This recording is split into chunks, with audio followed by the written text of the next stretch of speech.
નમસ્કાર દર્શક મિત્રો, હું છું રૂપલ લોણીચિયા. સંપૂર્ણ ન્યૂઝમાં આપનું સ્વાગત છે. કેન્દ્ર સરકાર દ્વારા બિરસા મુંડાની 150મી જન્મ જયંતિની ઉજવણીના ભાગરૂપે ગુજરાત સરકાર દ્વારા રાજ્યમાં 4 સ્થળોએ આદિવાસી જન ઉત્કર્ષ મહોત્સવ 2024નું આયોજન કર્યું હતું. તારીખ 27 નવેમ્બર 2024થી ઉમરગામ વલસાડથી શરૂ થયેલા આદિવાસી અમૃતકુંભ રથયાત્રાનું સમાપન આગામી તારીખ 11 ડિસેમ્બર 2024ના રોજ અંબાજી ખાતે કરાશે. આગામી તારીખ 10 અને 11 ડિસેમ્બરના રોજ 2 દિવસીય આદિવાસી જન ઉત્કર્ષ મહોત્સવનું આયોજન હેલીપેડ ગ્રાઉન્ડ અંબાજી ખાતે કરાશે. સમગ્ર કાર્યક્રમના સુચારુ આયોજનને લઈને જિલ્લા કલેક્ટર મિહિર પટેલના અધ્યક્ષસ્થાને અંબાજી ખાતે સંબંધિત અધિકારીઓ સાથે બેઠક યોજાઈ હતી.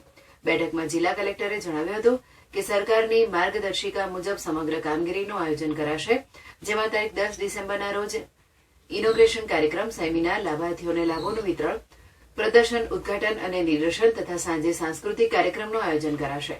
સેમિનાર સત્ર અંતર્ગત લોકોને જનજાતિ ગૌરવ દિવસ અંતર્ગત માહિતી, dairy technology, skill training for tribal youth, natural farming વિષય પર માર્ગદર્શન આપવામાં આવશે.